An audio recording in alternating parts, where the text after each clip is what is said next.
By picking Matt Gaetz as his potential next Attorney General for the United States, Donald Trump may have accidentally, or maybe even intentionally, I don't know at this point, but he may have ruined Matt Gaetz's life. Here's why I say that. We all know that Matt Gaetz, effective a few days ago, resigned from Congress. So Matt Gaetz, for the first time in a long time, is no longer my congressman, and I gotta tell you, couldn't be happier about that. Now, I am concerned because whoever replaces him in this deep red district is going to be as bad or worse, right? We're not gonna get something better, so that sucks. But for right now, I don't have a member of Congress, and I'm actually okay with that because it's always been somebody terrible.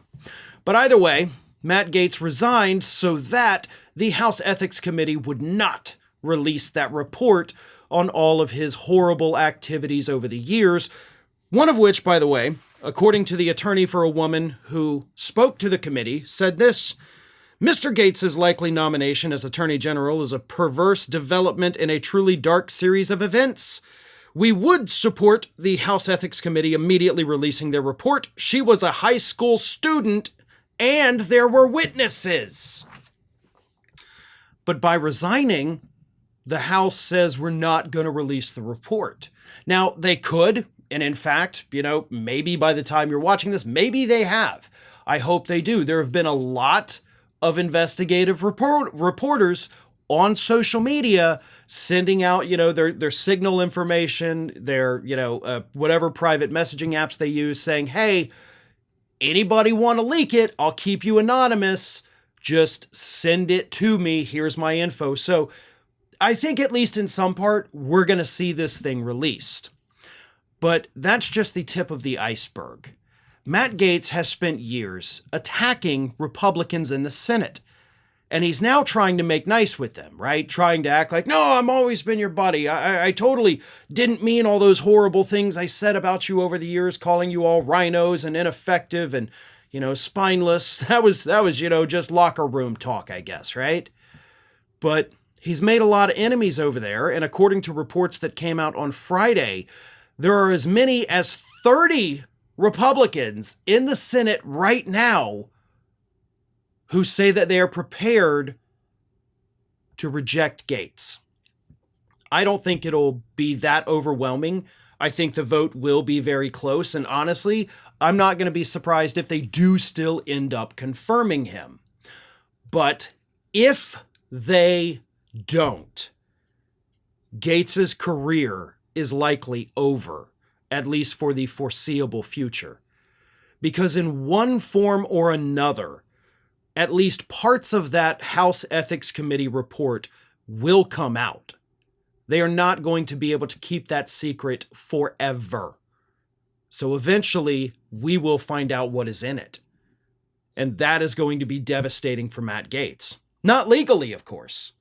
Because even if the committee does decide, you know what, let's release it, let's recommend criminal charges, well, Trump's coming into office. He's going to pardon Matt Gaetz for any of this or instruct his DOJ to not go after it. So Gaetz is not, and I want to make this crystal clear, not going to face any legal problems for whatever is in that report. That is not ever going to happen. That is not what I am talking about. But he has no power right now. None. And if he does not get that Senate confirmation, he remains powerless. And by the time we get around to that, Ron DeSantis may have already held the special election to replace Matt Gaetz, so it's not like he can turn around and just run for his seat again. And even if he wanted to do so 2 years later, we're going to have another Republican incumbent. And when you already have the Republican incumbent in a deep red district, it is harder to primary that individual, especially if it's going to be somebody that has this mountain of a report looming over them. So if the Senate rejects him, Gaetz's career is destroyed.